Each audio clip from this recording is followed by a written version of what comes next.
supreme with veggies and all the protein, or either one. I like mushrooms on the pizza too. Jackson doesn't, which is ridiculous. Anti-American, makes him a communist. Whatever else. Good morning. Welcome into the Out of Bounds Show. ESPN 105.9 The Zone. And we'll have Brad Edwards here in a minute. 25 years at ESPN. He's from here. From Jackson, went to JA. We grew up together. He went to the University of Alabama, 25 years with ESPN. He was part of the first game day crew. He was their first BCS expert insider.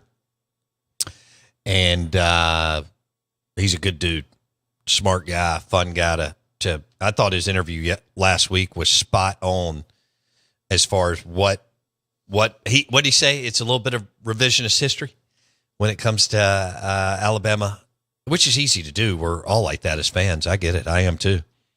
But he walked you through why Bama has been trending this way for a while, the last 3 seasons under Saban, as far as heavily penalized and not winning games by the margins that they were for that 13-year stretch. And then, also dropping some games that they shouldn't have dropped.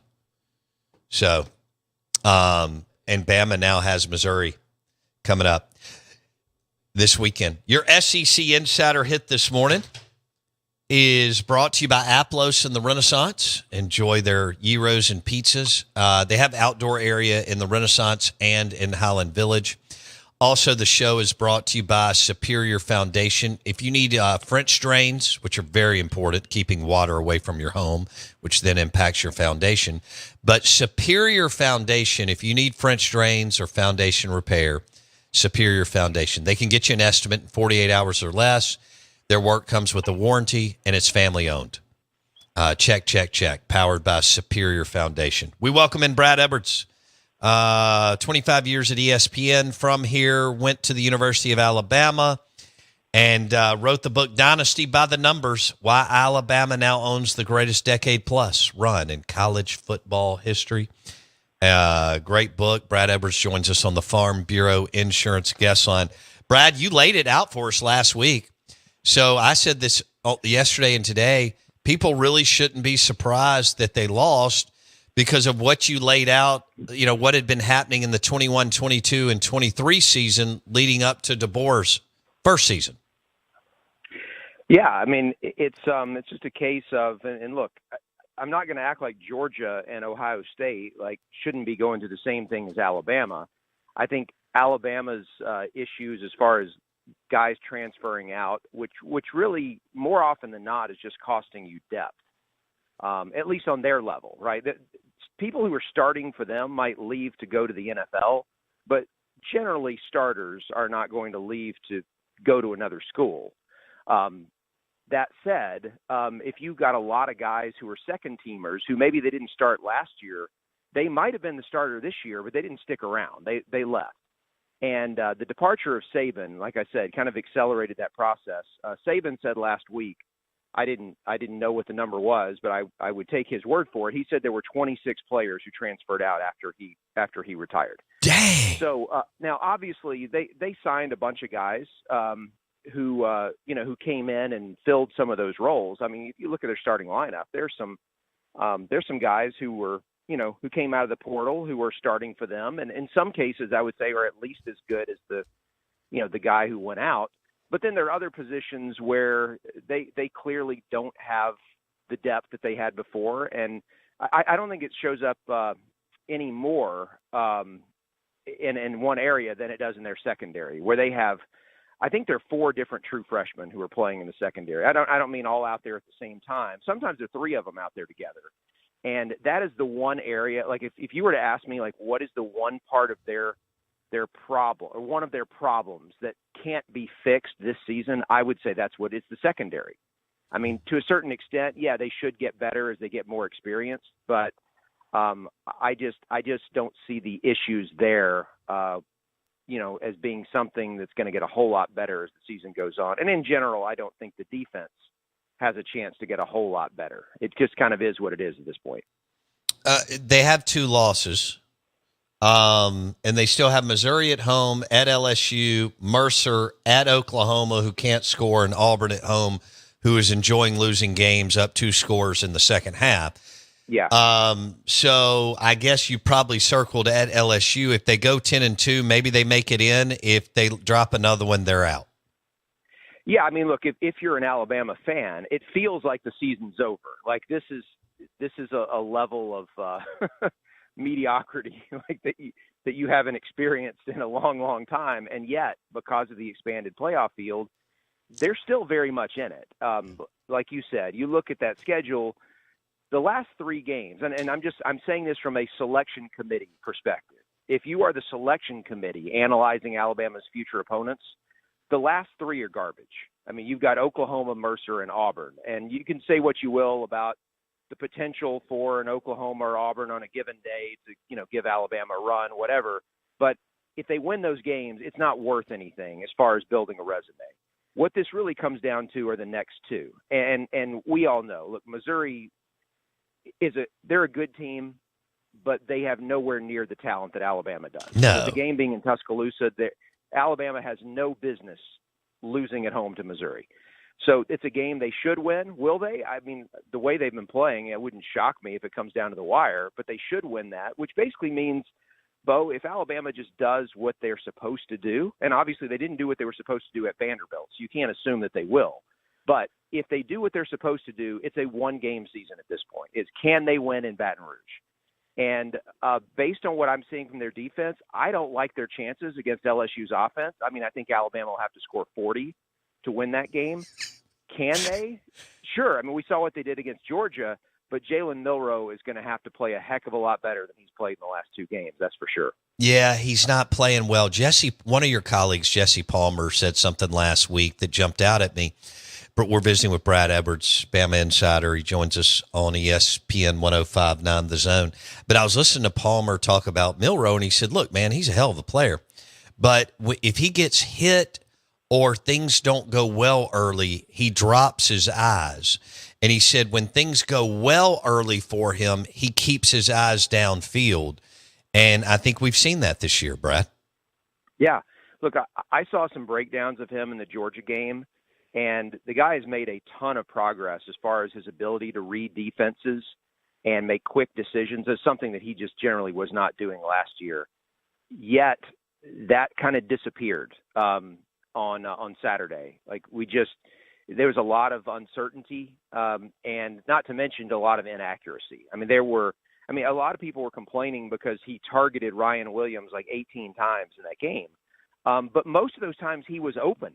And some of them he was wide open, and Milroe didn't even throw it close enough for him to get a fingertip on it. And that's what you can't miss those opportunities. You might be able to get away with it against half the opponents on the schedule, but when you're playing a team like Tennessee or you're playing an LSU, you can't be punting on a drive where you had a receiver standing wide open in the middle of the field who probably would have gained another 20 yards after the catch if you had hit him. You can't be throwing away 40, 50-yard plays and expect that you're still going to win the game. And look, Alabama did that, but Tennessee did it as well. I mean, if you were watching that game, and Iamaleava has done that pretty consistently over the last month as they played against better defenses. He's had guys open, he's just missed them. And then finally, the difference in that game was late in the third quarter and then in the fourth quarter, the last 2 touchdowns that Tennessee scored, the second to last one was set up by a long pass. The winning touchdown was a ball into the end zone. Both of them were thrown close enough for the receiver to have a chance to make a play, and 2 different receivers made a phenomenal catch. Kind of bailed them out to some extent. It should have been an easier play, but he gave them a chance to make a play, and they did. Milroe was not even giving his guys a chance to make a play, and that ended up being the difference in the game. Brad Edwards on the Out of Bounds Show. We're talking SEC football. All right, let's move to Georgia and Texas real quick. So, Georgia, I felt like they sleptwalked the last month and a half. Like they smashed Clemson, Brad. And then they just kind of cruised. And I know they lost. Was just the second half. Like, even right. the first half against Clemson, the defense was great, but the offense was struggling to find itself. But go ahead. And so they blew out Clemson, you're right, in the second half, and then they fell asleep against Bama in the first quarter, and then they've just kind of sleptwalked through the thing, and then they turned it on. I mean, they dominated Texas, Brad, on Saturday. Yeah, I mean, look, I think they showed how good they are. I mean, I was going to say how good they're capable of being. That is how good they are. The question is, can they put it together whenever they need it? Because, look, at this point, I'm not worried about them making the playoff. But this is no longer, the 4-team model where there's a very good chance that you're going to draw a semifinal opponent. Not always, but in many of those years, like the best team would have a semifinal game that really wasn't going to be a challenge. It was really a one-game, winner take all for the national championship, and that was all they had to worry about after they won the SEC title. And now you're looking at a format where, like, once you get in, I mean, you're probably going to have to win 3 games in a row against top 10 teams. And so the question is, do you have the consistency to be able to do that? And I look around the country right now, and I don't know that I see anybody that I think has the – now, obviously, somebody's going to do it. Somebody has to win. But I think that's where, as a fan, this becomes fun because as dominant as Georgia was the other night, you look at, okay, what they did against Alabama. Granted, it was really one bad quarter. You could say it was one bad half, but it was enough to cost them the game against a team that had their level of talent. You look at the next two. Everybody thought they were going to, come back on fire and just, take it out on Auburn and State, and they didn't. They just kind of sleptwalked through those games. And so I haven't seen anything out of Georgia yet to lead me to believe that – I'm not saying they can't do it, but I haven't seen anything to lead me to believe that you can count on them to bring it 3 weeks in a row. Right. And I would say that about every other team out there. And look, it's one thing to have the ability and just not come in with the attitude. That's the only question with Georgia. Are they going to come in with that attitude? There are a few teams that fall into that category. There are others that I'm just not even sure they have the ability. Alabama would be one of them right now. I mean, if you just look at the way that they're playing in so many phases of the game, even if they were to beat LSU and make it to the playoff, unless something changes drastically, while I do think they're capable of beating anyone on a given day, this team has not shown that they have the ability to string together 3 of those in a row against the type of competition that forces you to play your A game. So how many teams are – I mean, look, I'm looking at it right now, and I see 4 teams that I think are actually good enough to win the whole thing. And that's Georgia. I'm going to continue to give Texas the benefit of the doubt. I might change my mind on them in the coming weeks, but for now I still think Texas is good enough. And then in the Big Ten, Oregon and Ohio State. And at this point, once again, I might change my mind on Texas and I might change my mind the other way on somebody else.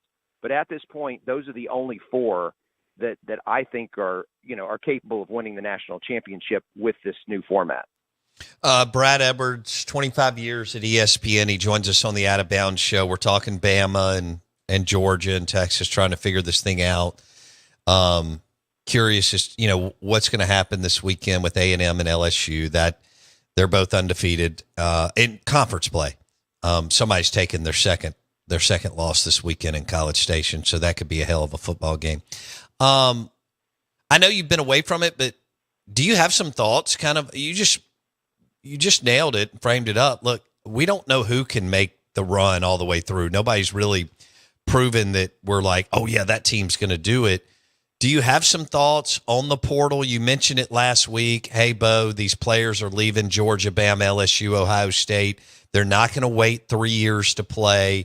If they're second and third team, they're going to go somewhere else and play. Do you feel like we still need 2 or 3 more cycles to really figure out how this thing's going to look for the foreseeable future?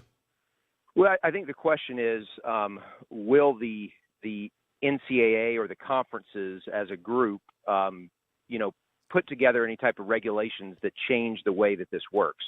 If we assume that it's just going to continue a little bit of wild, wild west, where there just aren't a whole lot of guidelines around what you can't do, then I think what we'll continue to see is this is going to have enough of an effect on the teams that recruit at the highest level that they just won't dominate in the same way. Look, they're still going to be the best teams, but they won't be as far ahead of everybody else as they have been for most of the last 10 years. And so I think, for the general fan out there, that's fun. The idea that, hey, if Carson Beck doesn't play well, that Georgia is beatable. Now, look, you're not going to go in and have a chance against them if you've got a bunch of 2 and 3 stars.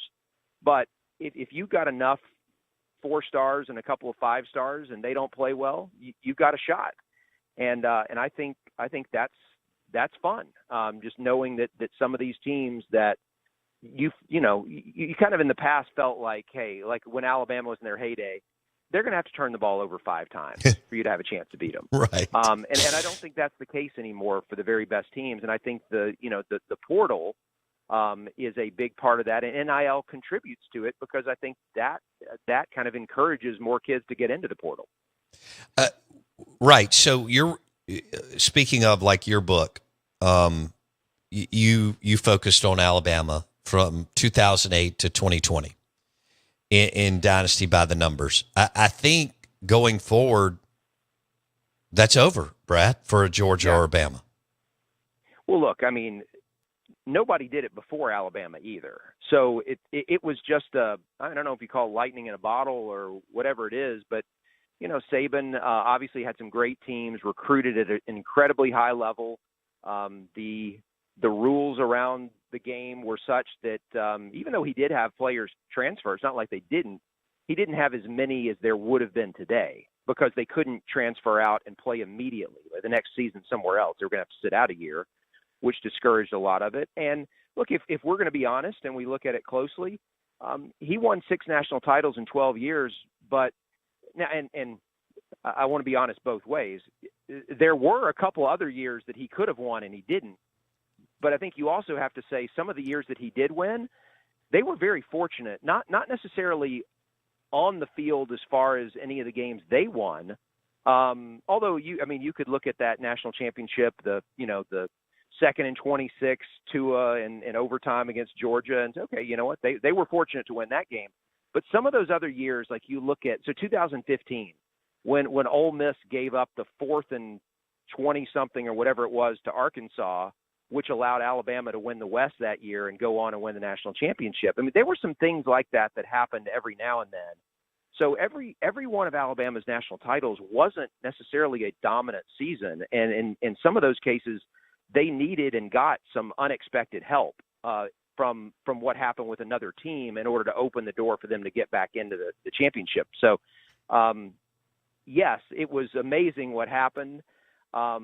But it was very close to not happening, in addition to the fact that the rules today are just going to make it about impossible for somebody else to replicate that. All right, I'm going to say this, and I'm not saying it as a shot against the guy because he's had a hell of a career, but I don't watch Feinbaum, but I turned on the first 15 minutes yesterday, and you know all about this. You're a University of Alabama alum, 25 years at ESPN. You've done shows there. You know Feinbaum. Brad, it was an absolute circus plus a goat rodeo, the way they were reacting to losing. Brad Edwards. Hey, that's what you get when you have that much success, and you come to expect that the worst that could possibly happen is a 10-2 season, and now you've already got 2 losses, and you're barely over halfway through, and so look, I mean, I kind of look at it as an Alabama alum. I've seen my school win 7 national championships in football since I enrolled there. If they never win another game, I have witnessed things that most people never get a chance to witness in their lifetime. So I'm not living and dying over it. And I know I've been in the media, so to a certain extent, I've kind of emotionally checked out more so than most fans have. But I mean, come on. I mean, when you have had that kind of success, watch your team have that kind of success, at some point it's going to end. And I think a lot of Alabama fans, the silent majority, recognize that, and they kind of shrug their shoulders, and it was bound to happen at some point. But yeah, I mean, there is that element out there that feels entitled that this should happen every single year. We should be contending for a championship. I mean, to me, it's actually kind of funny in addition to being sad. But at the same time, I don't think that I haven't given up on DeBoer. Like I No. this is a bad hire because I watched DeBoer succeed at other places before Alabama, and I know the type of offense that he ran, and I know that Jalen Milroe is not the ideal quarterback for his system.